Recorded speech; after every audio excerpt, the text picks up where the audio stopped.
Carta do apóstolo Paulo aos Filipenses, capítulo 4, versos 6 ao 9. Diz assim a palavra do Senhor: Não andeis ansiosos de coisa alguma.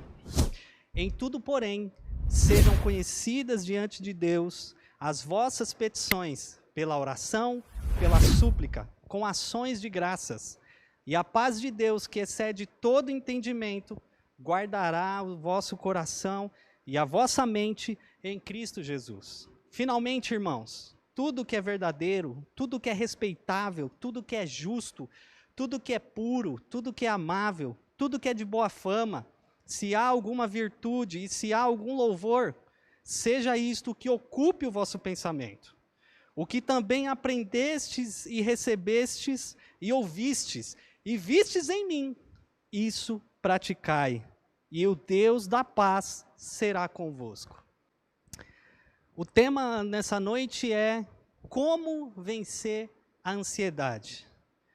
Não andeis ansiosos é a ordem do apóstolo Paulo para mim e para você nessa noite. Mas como não estar ansioso diante das dificuldades e das situações que nos cercam? Diante de um momento tão complicado que sequer nós podemos imaginar que se talvez eu vá levar o lixo, ou eu vá ao mercado, ou qualquer outra situação, eu posso ou não adquirir um coronavírus. Um vírus do qual a gente não vê, não consegue sentir, pelo menos que está sendo contaminado, né? A gente não consegue ter essa certeza. E isso acaba gerando uma certa angústia, uma certa ansiedade. Como não estar, então, ansioso diante das incertezas financeiras da nossa vida? Se o dinheiro no final do mês, será que vai dar para pagar as contas? Será que sem o auxílio emergencial eu vou conseguir dar andamento em determinadas situações? Vou ter o que comer, vou ter o que beber? A ansiedade, queridos, é algo terrível. Ela nos sufoca, ela tira a nossa paz, ela rouba as nossas noites de sono, ela nos deixa cansados, porque isso fadiga a gente, a nossa respiração ela muda por conta da ansiedade. A ansiedade que é um mal físico e psíquico, que aflige as nossas emoções, provocando inquietações na nossa alma, preocupações exageradas.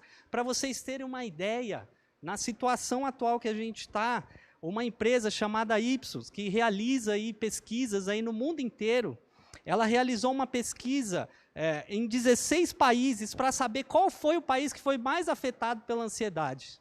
Pasmem vocês, o Brasil ficou em primeiro lugar. O Brasil tem sido vilipendiado por ansiedade, por transtornos de ansiedade. As pessoas estão andando ansiosas porque elas não conseguem saber qual vai ser a situação de amanhã. As incertezas têm afligido elas. Para vocês terem uma ideia, essa pesquisa revelou que a cada 4 brasileiros, a cada 10 brasileiros, melhor dizendo, 4 sofrem de ansiedade. A ansiedade, queridos, ela não escolhe idade, ela não escolhe sexo, ela não escolhe religião, cor, ela não escolhe classe social, ela simplesmente chega e começa a tirar a nossa paz, começa a nos sufocar. É verdade, sim, que existe um certo grau de ansiedade na natureza humana, de que ela é sadia, de que ela acontece. Por exemplo, antes de vir para cá, eu confesso que estava ansioso. Confesso também que já fui no banheiro pelo menos umas 3 vezes aqui, porque eu estava ansioso por trazer essa mensagem para vocês. Mas não é esse tipo de ansiedade que a palavra de Deus quer falar comigo e com você nessa noite. Não é essa ansiedade que o apóstolo Paulo gostaria de tratar na vida dos filipenses. É verdade também, e já gostaria de assumir aqui, que existem graus de ansiedades que estão intrinsecamente relacionados a algum problema patológico. E você deve procurar, sim, uma ajuda de um profissional. Mas também não é essa ansiedade que o apóstolo Paulo quer tratar. A ansiedade, quando nós olhamos para a palavra do Senhor e nós estudamos elas, nós vamos identificar que ela está sempre relacionada a um problema de pecado, a uma falta de fé, de confiança no Deus que pode prover todas as coisas.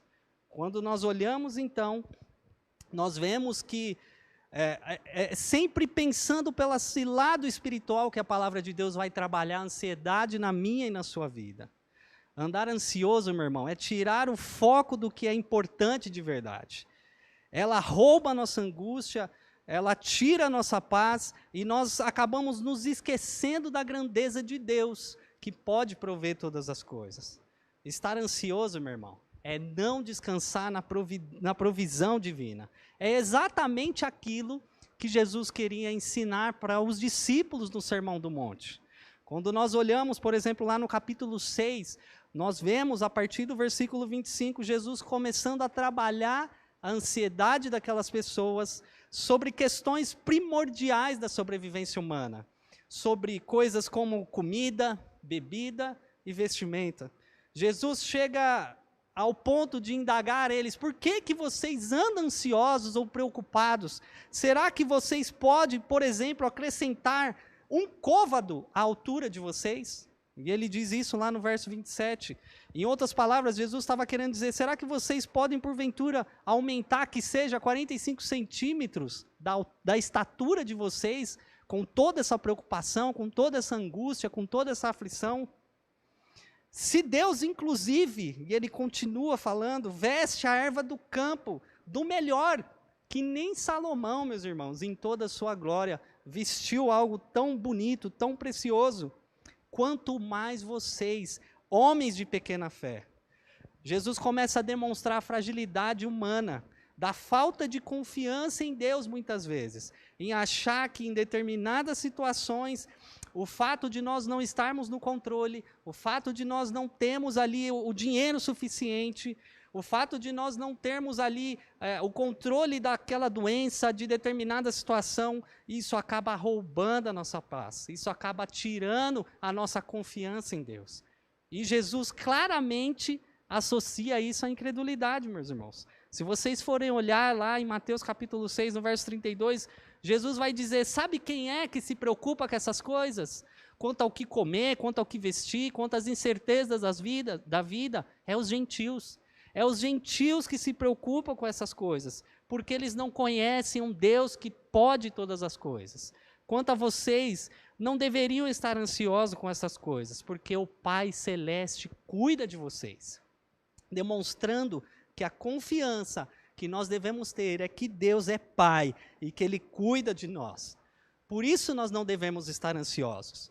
Mas, novamente, como não estar ansioso, Felipe, diante das dificuldades, diante do futuro incerto, diante de uma porta que não se abre por causa dessa pandemia, da situação que nós temos vivido, diante de uma despensa que se encontra vazia? Para os filipenses, meus irmãos, e aqui eu já abro um parênteses que não tem nada a ver com Filipos, porque toda vez que eu falo Filipenses eu lembro do pastor Antenor, né? O pastor Antenor é uma bênção, e ele sempre fala: Filipenses, como que estão as coisas? Mas não tem nada a ver com isso. Os filipenses ali, que era na religião de Filipos, eles sabiam que era estar ansiosos, meus irmãos. Eles sabiam que era se preocupar com as incertezas da vida. Imagine você, meu irmão, ser cristão numa época de perseguição, onde você não sabia como ia ser a reação da sua família, porque agora você estava abraçando uma fé genuína num Deus único, num Deus trino. Eles sofriam as incertezas da vida em saber se eles poderiam ser ou não mortos por causa da sua fé.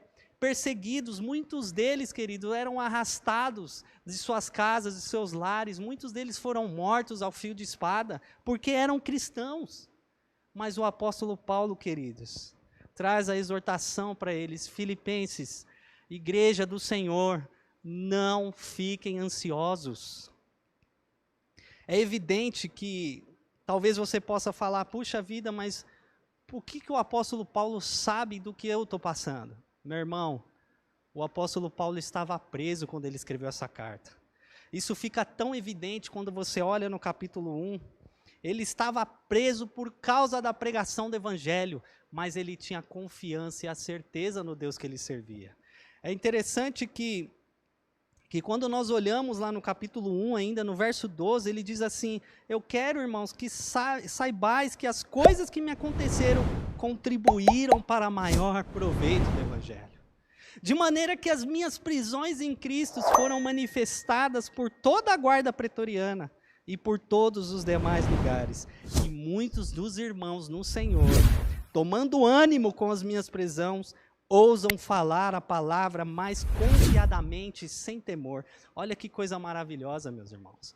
Uma pessoa que estava presa por causa do Evangelho, dando uma ordem: não fiquem ansiosos. Ele poderia muito bem estar preocupado diante das incertezas, mas ele, através da confiança que ele tinha no Senhor, da certeza de que inclusive as suas prisões estavam trazendo benefícios para o Evangelho, para a expansão da palavra de Deus. Era essa certeza, essa fé inabalável que o apóstolo Paulo tinha e que ele nos ordena a não andar ansiosos.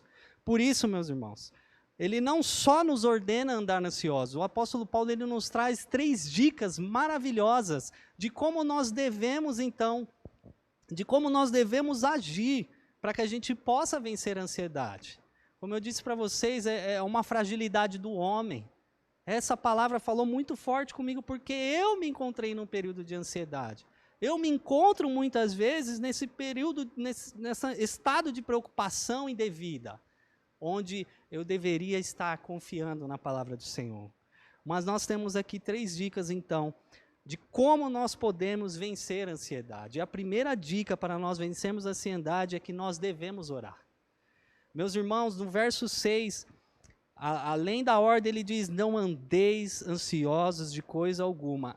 Em tudo, olha que interessante, não andeis ansiosos de coisa alguma.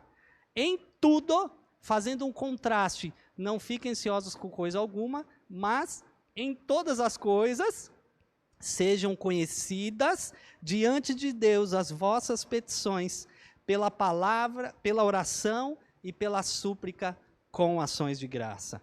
A primeira dica que o apóstolo Paulo nos dá para vencermos a ansiedade é fazermos conhecidas diante de Deus as nossas preocupações, queridos. Não adianta você querer ficar guardando para você.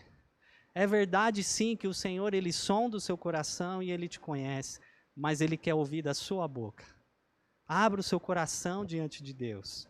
Nós precisamos cultivar uma vida de oração, queridos. Precisamos apresentar a Deus aquilo que tem tirado a nossa paz, que tem roubado a nossa fé e feito com que a gente tenha preocupações muitas vezes desnecessárias. É interessante, meus amigos, que já tem uma pesquisa que revela que boa parte das preocupações desnecessárias que a gente tem sequer irão acontecer. A gente vive numa ansiedade que não faz sentido. Por isso nós precisamos apresentar as nossas aflições em Deus, em oração. Ter uma vida de oração nos leva a ter mais intimidade com Deus, nos aproxima do nosso Pai e nos traz a certeza de que Ele está cuidando de nós, de que Ele tem olhado para nós. Não é errado, querido, nós abrimos o nosso coração para Deus. Tem gente que acredita que é pecado eu confessar, rasgar o meu coração diante de Deus, demonstrar de fato aquilo que eu sinto, os meus sentimentos. E engana-se aquele que acha que não falar isso faz com que Deus não saiba o que ele sinta. É necessário sim que nós possamos abrir os nossos corações e falar para Deus aquilo que nós estamos sentindo. Quando nós olhamos, queridos, para a vida de Jó, por exemplo, nós vemos Jó se lamentando, nós vemos Jó questionando, nós vemos Jó reclamando com Deus, a ponto de dizer: Senhor, será que o Senhor tem olhos de humano para contemplar a aflição dos homens?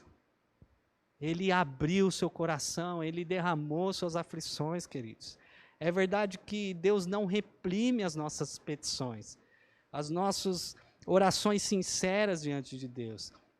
Ele não nos impede de nos apresentar as nossas inquietações para Deus. O que dizer, então, do Salmo 73, queridos? O salmo que eu confesso que eu sou apaixonado, porque ele reflete muito o que acontece comigo muitas vezes. O próprio salmista, ali, Asaf, ao pronunciar esse salmo, ele diz: quanto a mim, lá no verso 2, porém quase me resvalaram os pés, eu quase escorreguei. Pouco faltou para que se desviasse os meus passos. E ali o salmista então começa a abrir o coração, dizendo, eu quase perdi minha fé, Senhor. Sabe por quê? Porque eu comecei a olhar a prosperidade do ímpio e eu comecei a duvidar da sua bondade. Eu comecei a achar, será que de fato vale a pena eu estar servindo a esse Deus? Eu estou passando por isso e será que está valendo a pena? Porque eu olho para o ímpio e mesmo eles em todas as suas injustiças, eu vejo eles prosperando, eu vejo eles se dando bem. A oração, queridos, ela tem a capacidade de aquietar a nossa alma, de trazer paz no nosso interior, de nos mudar, de nos moldar conforme a vontade de Deus.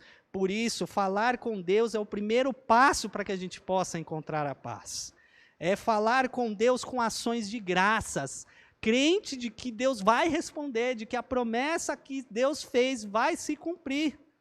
E é interessante que, quando nós fazermos isso, há uma promessa que o apóstolo Paulo nos diz, de que quando nós entregamos a nossa ansiedade ao Senhor, lá no verso 7 vai dizer, e a paz de Deus, que excede todo entendimento, guardará o vosso coração e a vossa mente em Cristo Jesus.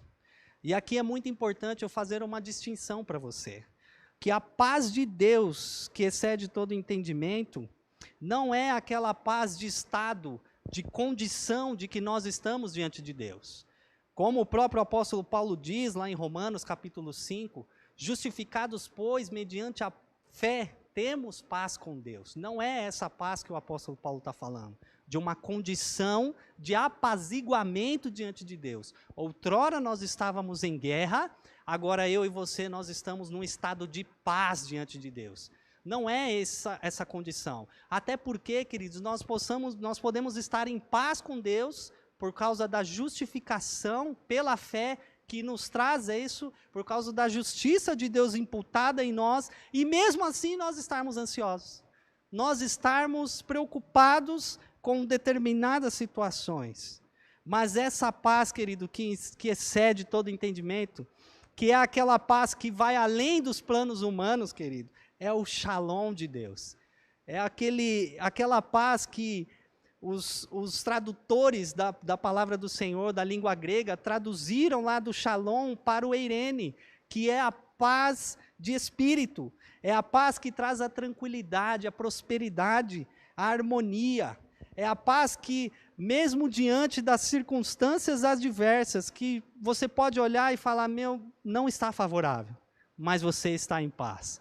Sabe aquela paz que permeia o seu coração e que as pessoas não conseguem compreender? Puxa vida, Felipe, como que pode estar acontecendo isso com a sua vida e você está assim em paz, cara? Essa é a paz que excede todo entendimento. E você só vai encontrar-se assim quando você apresentar as suas ansiedades ao Senhor.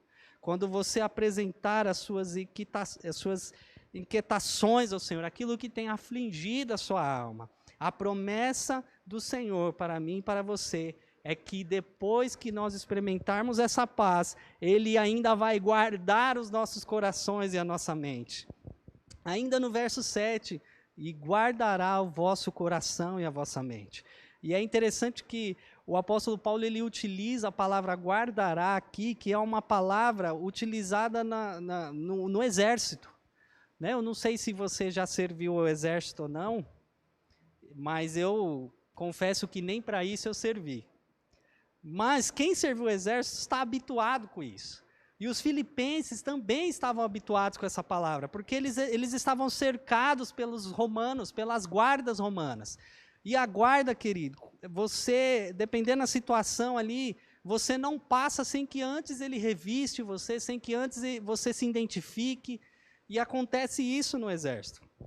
Quem serviu o exército sabe muito bem. Precisa ficar ali na guarita, fazer aquelas vigílias da noite. E a primeira ordem que ele recebe, não pode passar ninguém aqui sem que antes seja identificado. E se não se identificar, dependendo da situação, pode meter bala. É essa paz que Deus promete que vai guardar o meu e o seu coração, queridos. Sabe, vai guardar das preocupações da vida. Então, quando a preocupação bater a sua porta, o Senhor vai falar, opa, quem é? Preocupação? Pode se mandar. porque eu estou mandando a paz para o meu filho. Eu estou mandando a paz para minha filha. É essa promessa que o Senhor tem para mim e para você, queridos, mas nós precisamos apresentar ao Senhor. A segunda dica, então, para nós vencermos a ansiedade é nós termos os pensamentos certos. Veja no versículo 8. Finalmente, irmãos, tudo que é verdadeiro, tudo que é respeitável, tudo que é justo, tudo que é puro, tudo que é amável, tudo que é de boa fama, se há alguma virtude e se há algum louvor, seja isso que ocupe o vosso pensamento. Você já ouviu aquele ditado que mente vazia é oficina do diabo, meu irmão? Ah, queridos, como isso é uma verdade. Quando nós não nos ocupamos com as coisas certas, meu irmão, a nossa mente começa a se alimentar de coisas e situações que vão nos afligindo, que vão nos deixando preocupados. Nós precisamos trabalhar a nossa mente, a fim de que ela não se amolde à nossa realidade, a fim de que ela não se amolde aos padrões desse mundo. O próprio apóstolo Paulo, lá em Romanos capítulo 2, no verso 2, ele vai dizer que a gente precisa renovar o nosso entendimento, que nós não podemos nos deixar se levar para as circunstâncias deste mundo. Depois de uma vida de oração diária, nós precisamos ocupar então a nossa mente, queridos, com a palavra de Deus. É através da palavra de Deus que nós descobrimos as coisas certas, das quais verdadeiramente nós precisamos ocupar a nossa mente. Precisamos nos apegar às promessas do Senhor que estão escritas, que estão ali registradas, inspiradas pelo Espírito Santo e que são para mim e para você. Nós precisamos nos apropriar dessas promessas, queridos. Nós precisamos nos lembrar de que é Deus que nos sustenta, de que é Deus que traz a provisão para as nossas vidas. E de como o próprio Jesus falou, se Ele cuida de um passarinho, que dirá você, meu filho, minha filha? O Senhor está cuidando de você, se ocupe dessas promessas. Nós precisamos nos lembrar, queridos, que, como diz lá em Deuteronômio 29, as coisas encobertas pertencem ao Senhor. Para de ficar se preocupando com o futuro, de que vai ser do seu casamento, se você vai casar ou não, se você deve mudar de cidade ou não, se você deve fazer tal curso numa faculdade ou não. Para! Essas coisas pertencem ao Senhor. Nós precisamos descansar naquilo que o Senhor revelou para mim e para você, que está escrito na sua palavra. Nos demais, irmãos, tudo que é puro, tudo que é justo, tudo que é amável, procure se encher dessas coisas. Procure saber qual é a conduta que Deus quer de mim e da sua vida. Procure saber o que Deus espera que você faça, meu irmão. Procure se ocupar dessas coisas. E aí sim, você vai estar apto para poder encontrar esse descanso. A terceira e última dica que o apóstolo Paulo nos dá para que a gente possa vencer a ansiedade, meu irmão, é sermos praticantes da palavra de Deus.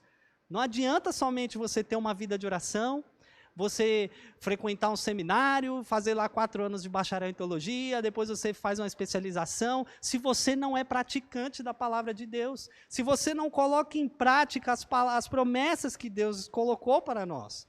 Aí no verso 9, o apóstolo Paulo diz assim, ó, o que também aprendestes e recebestes e ouvistes e vistes em mim, isso praticai, e o Deus de paz estará convosco. Olha que interessante. Não adianta nós ficarmos só no campo da teologia, no campo da filosofia, acreditando que esse conhecimento vai trazer paz para nós. De que apenas o conhecimento teológico, doutrinário, dogmático vai fazer com que eu e você alcance a paz que excede todo entendimento. Pelo contrário, queridos, o apóstolo Paulo trabalha a ideia de nós sermos praticantes. Sabe? Você precisa apresentar ao Senhor em oração, você precisa meditar na palavra do Senhor, se ocupar de coisas boas, mas mais do que isso, você precisa ser praticante.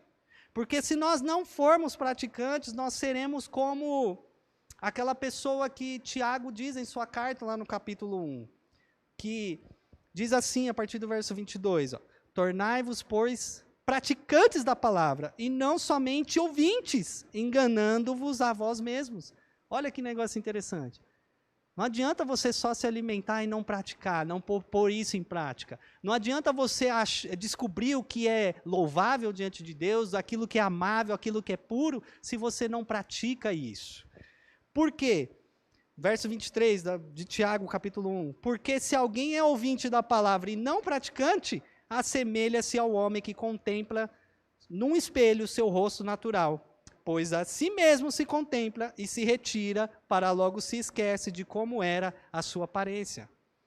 Para que a gente possa entender melhor isso, nós precisamos entender que naquele tempo que Tiago estava escrevendo isso, meus irmãos, eles não tinham espelho como a gente tinha.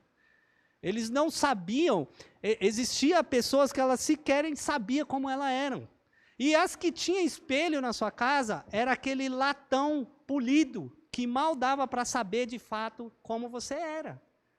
Por isso, ele faz esse contraste com aquele que é ouvinte da palavra de Deus, com aquele que estudou, daquele que se dedicou, e não sou contra isso. Quem me conhece sabe que eu sou apaixonado por estudar a palavra do Senhor. Mas você tem que ser praticante, meu irmão. Senão você vai ser como esse homem que sequer sabe quem é, sequer reconhece o que tem no seu rosto, porque ele não é praticante da palavra de Deus.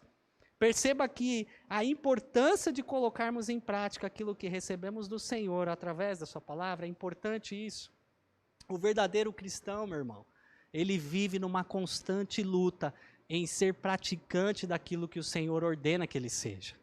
Ele tenta diariamente absorver aquilo que o Senhor deseja dele e colocar isso em prática.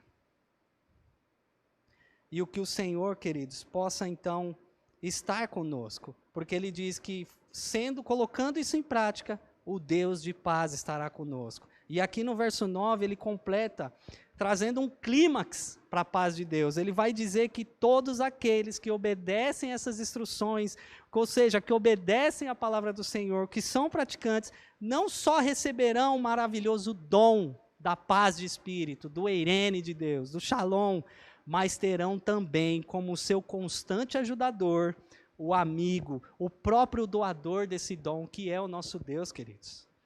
Que o Senhor possa nos ajudar a praticar a palavra dele. Que o Senhor possa, de fato, trabalhar em nosso coração, para que nós possamos apresentar as nossas ansiedades diante de Deus, para que nós possamos ter pensamentos bons acerca daquilo que o Senhor deseja para nós, mas não somente isso, para que nós sejamos praticantes da palavra de Deus.